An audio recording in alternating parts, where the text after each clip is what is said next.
Hello, you are watching the press preview, a first look at what's on the front pages as they arrive. In the next half an hour, we'll see what's making headlines with the leader writer at the Daily Telegraph, Tim Stanley, and the political correspondent at The Guardian, Aletha Adu. So let's take a look at what is on some of those front pages. Front page of the Telegraph, the growing pressure on the NHS is their lead story. It says that thousands of people every day are having to endure 12-hour-long waits in hospital A&E. The Observer leads with news that Britain's first major post-Brexit trade deal signed with Japan has been a failure because, it says, it's seen exports actually fall. The migrant crisis is top story in the Express, which says that migrants are to be housed in forces homes while thousands of service veterans don't have a roof over their heads. In the wake of a damning report into the London Fire Brigade, the Times says that the service's chief officer is promising to sack workers guilty of sexism or racism. The Sun claims an exclusive with the story that Prince Andrew is apparently furious that his armed protection is set to be axed in the wake of him being stripped of his royal duties. And Scotland on Sunday pays tribute to the rugby legend Doddy Weir, who has died from motor neuron disease. The Sunday People, their headline, Cormageddon. It says that rocketing costs are forcing Britain's curry restaurants to close.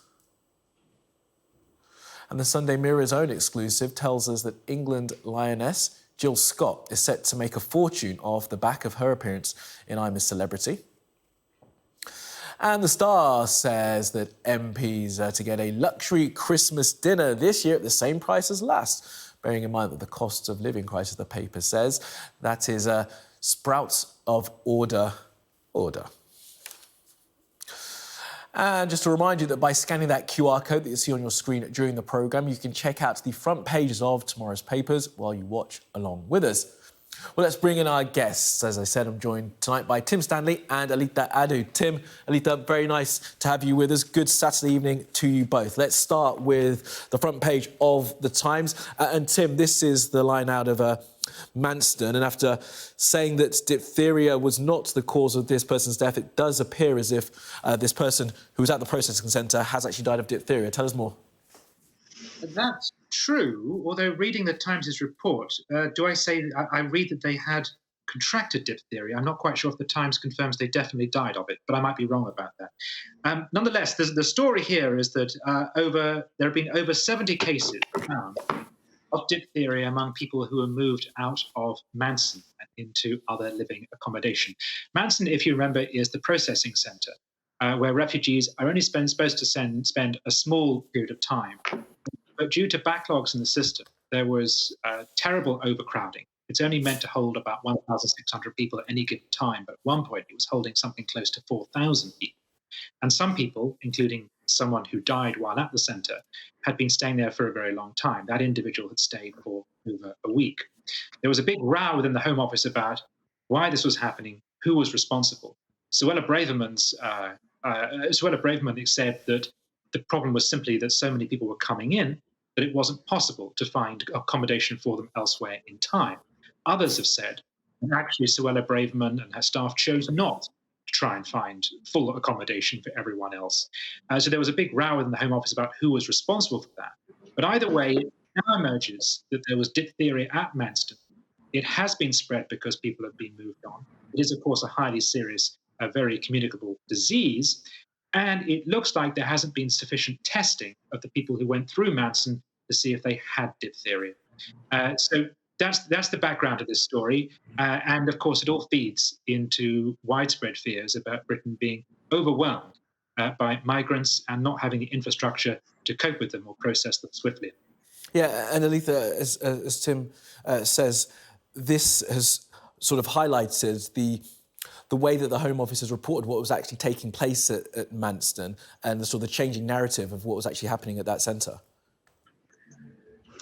Yes, and ultimately, these problems started when this Home Secretary, Suella Braverman, first got her post earlier this year. This wasn't a problem under the former Home Secretary, Priti Patel, but ultimately it has been found that Suella Braverman essentially didn't want to commit to giving migrants more hotels. So this was probably the best way for her to do so. And she claims, or it has been claimed rather, that, this would be, one way of solving the migrant crisis. This is a Home Secretary that, when she was defending herself in the House of Commons earlier this month, she was comparing the Channel crisis to something of an invasion, something that's been criticised widely amongst many Tory MPs who do not see her actions or her language is particularly helpful within their constituencies or for the party largely that is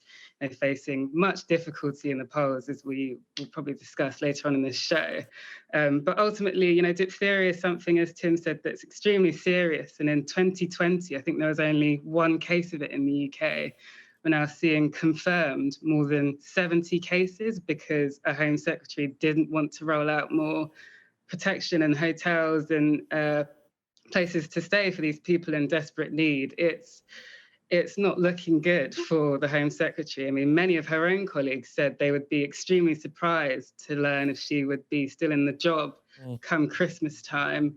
Maybe she thought she escaped this crisis by, proving that she could fight her colleagues and opposition MPs in the Commons earlier this month, but clearly, this story is only going to keep developing as we hear of more confirmed reports. And obviously, yes, there has been one person that has sadly died. We don't know if that has been confirmed as a link to diphtheria, but ultimately it's just, it's a bad case on her watch. Yeah, let's sort of stick with the story of migrants, if we can, both of you, and go to the front page of the Sunday Express. And Aletha, we'll start with you on this one. This is the Sunday Express flagging this as an exclusive, that migrants are to be housed in forces' homes. Just lay out the reporting here. Yes, essentially, the Express rightly says that there are more than 2,500 British veterans that are still homeless. It sort of pits the two parties against each other, whereas, I don't think we should be looking at it like that at all. We are hearing of more than 500 asylum seekers from Afghanistan that came here with the Afghanistan scheme. They had been working with British forces overseas, so they have the right to be in this country. But they are still displaced, sort of, in temporary accommodation. And the report highlights the fact that they may be housed in, potential properties that could have been used for British vets. Ultimately, again, we're just hearing of, bad mismanagement of properties from the government. There's more than enough to go around. Ultimately, why aren't they helping both of these groups of people that rightly deserve such space, that rightly deserve the chance to have permanent accommodation? It's dumbfounding. And Tim, I mean, is that how you see it as well, that there is plenty of accommodation to go around? I don't know if there is. And even when there is plenty of accommodation, some people protest that accommodation being used, because you have cases of entire hotels being taken over. We've now got veterans' homes being used. And Tory MPs complain that people are being moved into their constituencies and there aren't the facilities for them. There isn't the local infrastructure for them. Ultimately, this comes down to whether or not Suella Braverman lied. That, to me, is the interesting political question. I know it sounds like I'm rather stacking things in favour of suggesting that she might have done. But her predecessors, and you'll remember there was two, Priti Patel and then Grant Shapps for about 5 minutes, people linked to her predecessors say that the policy was always that they didn't like putting people into hotels, but they had a legal obligation to provide accommodation as soon as possible. And they say that for some reason, there was suddenly a logjam when Suella Braverman took over. Suella Braverman says, I'm not lying. I did try to find people accommodation. It's just that people were coming in at such a fast rate, I couldn't possibly keep up with it. I think that tension between those two sides of the story is the thing that will decide Suella Braverman's future.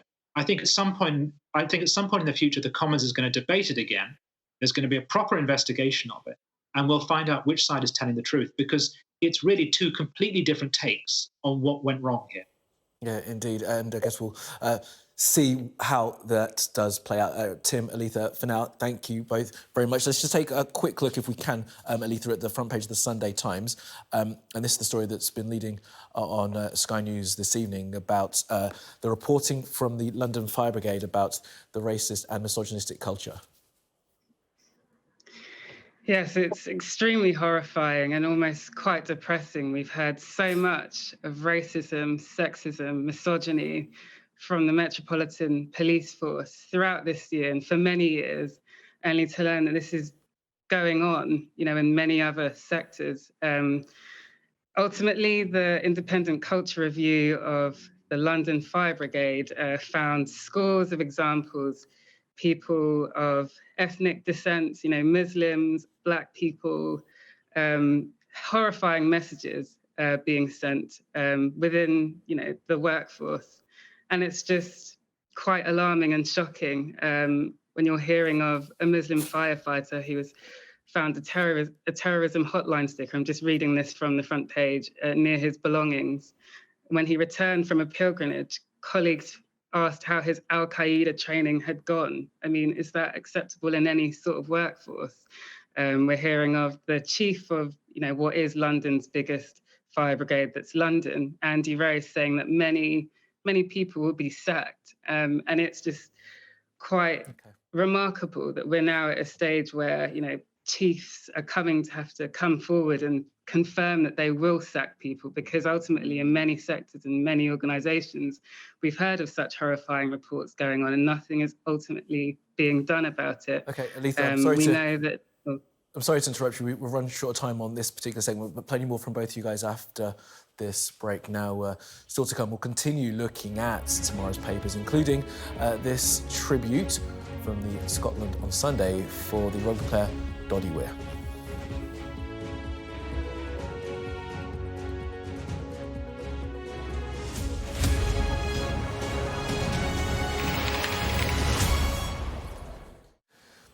Hello and welcome back. You are watching the press preview. With me are Tim Stanley from the Daily Telegraph and Aletha Adu from The Guardian. Tim, Aletha, thanks for staying with us. We haven't got long before we have to go to another break, so let's just get through the last couple of stories here. And Tim, we'll start with your publication, the Sunday Telegraph. This is saying that thousands of people are still in a 12-hour wait for A&E. That's every day. And this is as of course, the health service is facing increasing pressure in those strikes coming in December.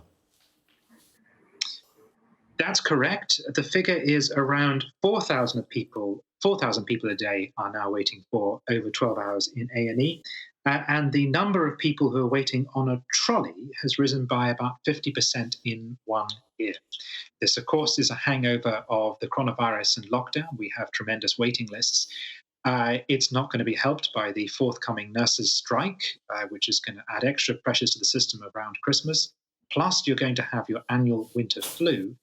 And of course, just recently, the GPs in England voted to limit their practicing hours to 9 to 5, saying that anything else would be discriminatory against people with families and would therefore be patriarchal.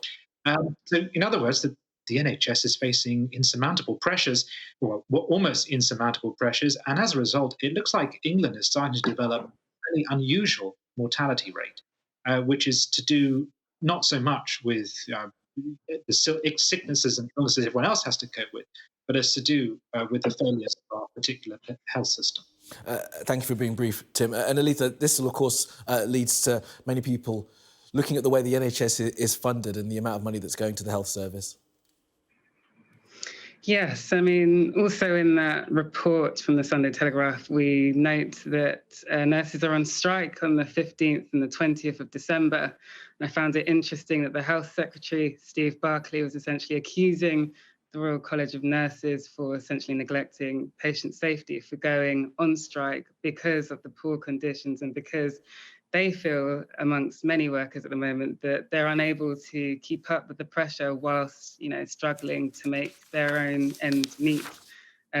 It's quite striking that nurses who work for the 111 NHS service will also be on strike during that time. So it will increase the pressure on services. So will the government cave into their demands to ensure that, Brits are healthy and well over the Christmas period? I mean, I don't think it's looking very likely. But sorry to interrupt you again, Aletha. We've run out of time, but we'll have more from both of you. Sorry. Aletha, Tim, in the next hour. Thanks, guys.